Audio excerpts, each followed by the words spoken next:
SC వర్గీకరణ చేయడానికి పూర్తి స్థాయిలో కట్టుబడి ఉన్నది. దానికి కొన్ని టెక్నికల్గా ఉన్నటువంటి సమస్యలు ఏవైతున్నాయో తిరిగి మళ్ళీ దాన్ని ఎవరు కూడా వ్యతిరేకించకుండా పూర్తి స్థాయిలో వర్గీకరణ సాఫీగా జరగడానికి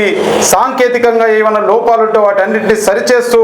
మేము కొంత సమయం తీసుకొని కమిషన్లు ఇవన్నీ ఆ రిపోర్ట్ల ఆధారంగా చేయడానికే మేము ఈ సమయం తీసుకున్నాం. ఇక ఈ వర్గీకరణ జాప్యం జరగదు, ఎవరు ఆపినా ఆగదు, ఖచ్చితంగా వర్గీకరణ చేసి తీరుతాం. అతి కొద్ది రోజుల్లోనే ఈ ఫిబ్రవరి మాసం లోపులోనే మేము ఆర్డినెన్స్ తెచ్చి వర్గీకరణ ఫలాలు మాదిగ ఉపకులాలు మొత్తం ఎస్సీలో ఉన్న అన్ని వర్గాలకు అందే విధంగా మేము కృషి చేయబోతున్నామని చెప్పేసి వారు ఆ రోజు కూడా ప్రకటన చేయడం జరిగింది.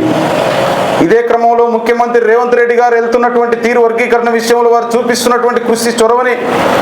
తెలంగాణ మాదిగ సంఘాల మహాకూటమి ఎప్పటికప్పుడు గమనిస్తూ వారు చేసిన కమిషన్ తిరుగుతున్న క్రమంలో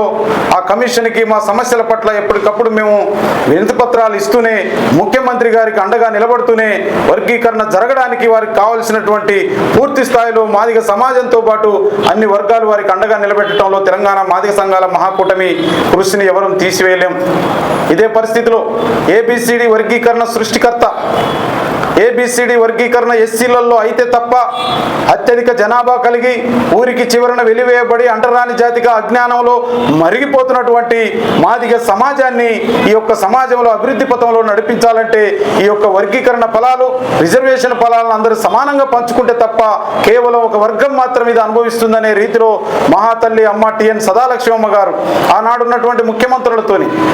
ఆనాడున్నటువంటి మంత్రులు ఎమ్మెల్యేలు అందరితోని ఆమె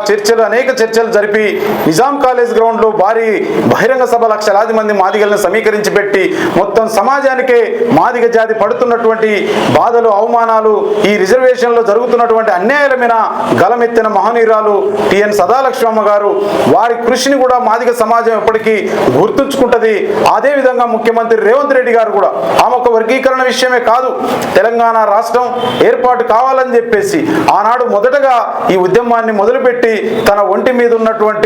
బంగారాన్ని మొత్తం ఒలిసి ఆమె ఈ ఉద్యమానికి ఆ యొక్క బంగారాన్ని అమ్మేసి ఆమె ఉద్యమానికి ముందు నడిపినటువంటి గొప్ప మహనీయురాలు. ఇది రేవంత్ రెడ్డి గారు గుర్తించి వారి యొక్క బర్త్డే సెలబ్రేషన్లని వర్ధంతిని వారి యొక్క విగ్రహాన్ని హైదరాబాద్ ఇందిరా పార్క్ లో పెట్టడానికి ప్రభుత్వం పూర్తిగా కట్టుబడి ఉందని చెప్పేసి అతి త్వరలో ఆమె యొక్క విగ్రహ ఏర్పాట్లు కూడా చేస్తామని మొత్తం మాదిగ సమాజానికి అక్కడ భరోసా ఇచ్చిన తీరుని గమనించిన తర్వాత వర్గీకరణ అవుతుంది, ఈ ఫలాలు మేము అందుకుంటున్నామని ఈ ఒక ఆనందంలో మాదిగ సమాజం ఉంటున్న ఈ క్రమంలోనే ఏబిసిడి వర్గీకరణ ముసుగులో 30 సంవత్సరాలుగా మాదిగ జాతిని వంచి అవమానించి నేటికి అవమానపరుస్తూ మాదిగల అభివృద్ధిని అంధకారం చేసినటువంటి మహనీయుడైనటువంటి దండోరా ఉద్యమ నాయకుడి చర్యలు, ఇంకా ఒక పక్కన ముఖ్యమంత్రి గారిని ఆయన వర్గీకరణ చేస్తటుంటే వారిని రెచ్చగొట్టి కవ్వింపు చర్యలకు పాల్పడుతున్న ఈ దండోరా ఉద్యమ నాయకుడిని మేము ఈయన యొక్క కవ్వింపు చర్యలను కనుక ఇప్పుడు మొత్తం సమాజానికి ప్రధానంగా మాదిగ సమాజానికి తెలియపరచాల్సినటువంటి బాధ్యత కూడా ఈ తెలంగాణ మాదిగ సంఘాల మహాకూటమి మీద ఉందని భావించే ఈ రోజు మేము ఇక్కడ రాష్ట్ర కమిటీ అత్యవసర సమావేశాన్ని ఏర్పాటు చేయడం జరిగింది.